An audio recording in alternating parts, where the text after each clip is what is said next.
I've been given the advanced materials and trailers for Dark Wind Season 3, and it looks to me that Joe Leaphorn's going to have quite the character arc this season. So, without giving away too much, Zahn, what will he contend with personally in the next round of episodes?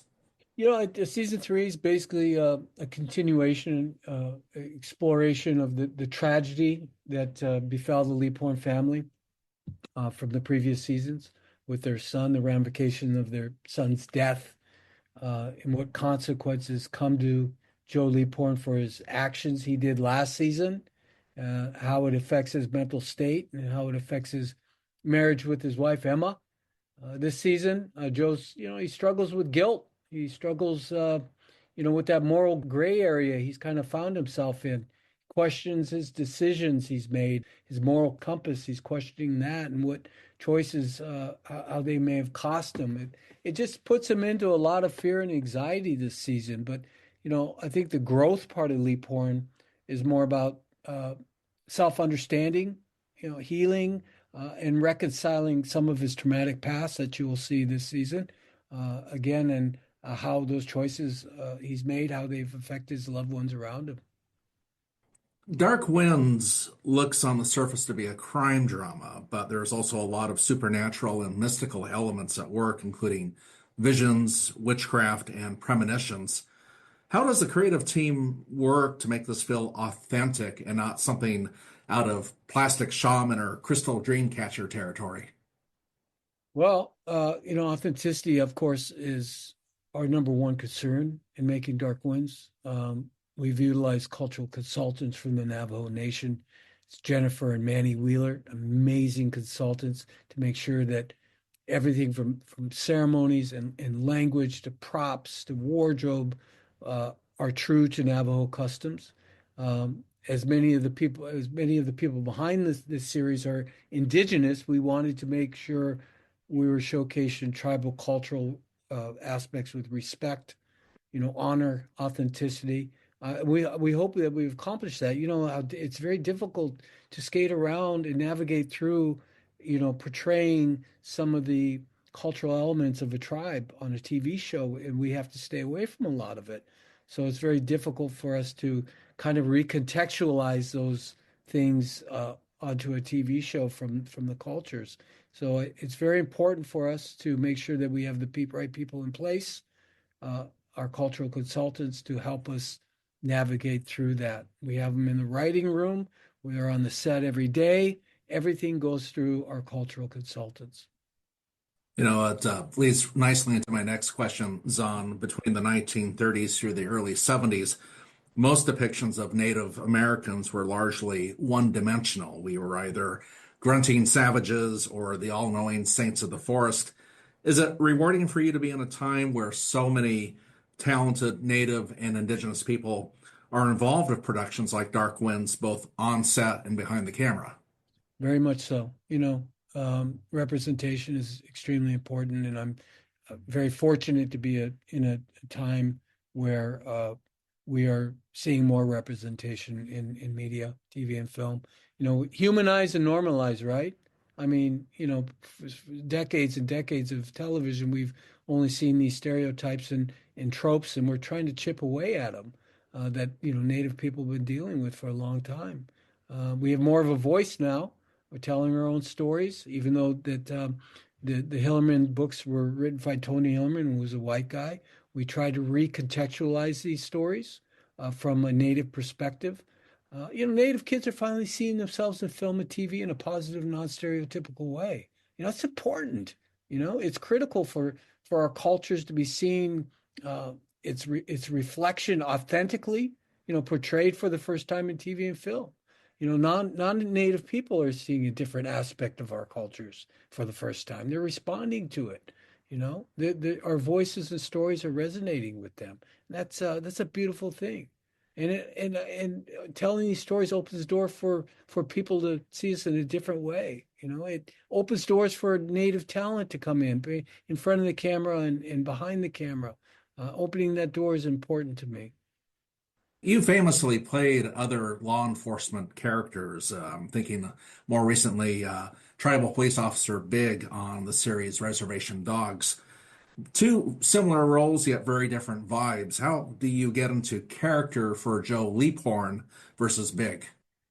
Well, I mean, it's completely opposite. I was really afraid when I did get both these parts that I was scared about.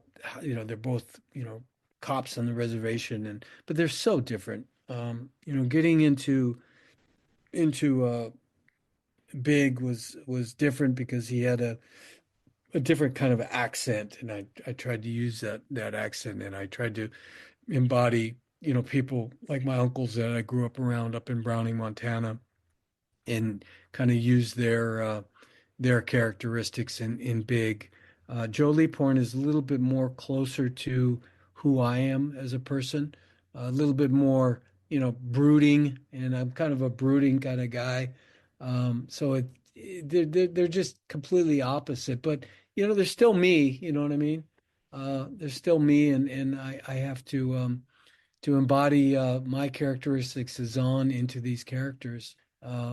Prepping for them, I did backstories like normal actors do. They do backstories on the characters and kind of write out their backstory and where they're from. And I've done that both for Big and Leaphorn.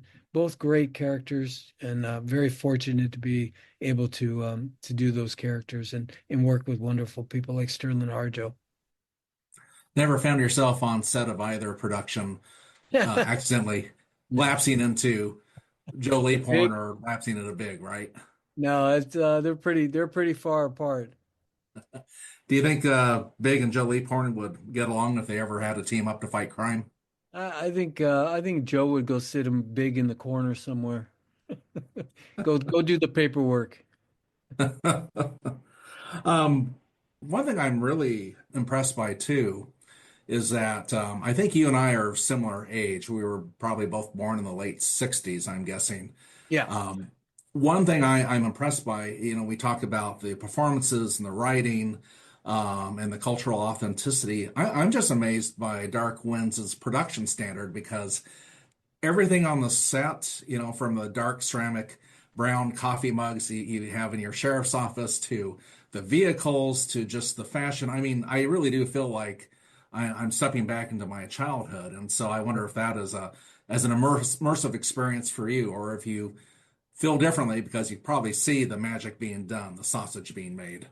Oh yeah, well definitely. I mean, as an actor, again, the process of blurring those lines. I mean, we are making believe, and trying to make yourself as a person to believe in these situations. I mean, you're fooling yourself, So having great props and a great set that takes you back to the 1970s is extremely a big part of that process. It's easier to envelop yourself into that situation. So yes, we've got great prop team, which is they're all Navajo. Karma Harvey and her family is our prop department, and we have great production designers, and they make it all realistic for me and the other actors. Is there anything else you'd like to say, either on the new season of Dark Winds or representation of Native people in film and television in our remaining minute? I just think that chipping away at those stereotypes and these tropes that we've all grown up with through shows like Dark Winds and Reservation Dogs and Rutherford Falls is extremely important. And I'm just happy that in my career of 30 years of being an actor, am able to be a part of the representation that's going on with our communities in film and TV. Very, very fortunate. Well, we're very fortunate to have you. I think you're an outstanding actor, and I just really am impressed by I guess, the spectrum of expressions and credibility and authenticity you bring to your portrayals. So it's been an honor. Yeah, I appreciate that, man. I just want to say one more thing about our show. We're learning a lot of things about Navajo culture through this show, and I think it's very positive. Although people won't truly know what Navajo culture is unless they spend time with Navajo people on the Navajo Nation within that culture. But if Dark Winds gets people to visit the Navajo Nation and spend time with those Navajo people and learn about the culture, hey, I think it's a beautiful thing. I really do. And you are a Hunkpapa Lakota, correct? Correct. And an Irishman. And an Irishman. Yeah, there you go. Yeah. Wow. My dad was Irish and Polish, and my mom is Lakota and German. So Wow. Yeah, yeah, I'm half Nez Perce and Swiss, German, English, and French on my dad's nice. side. So, We're all mutts. yeah, we are. Yeah. Well, Zahn, feel better soon. And Yeah. again, I just really appreciate your time. Thank you, man. Appreciate you. That's a yao. Oh.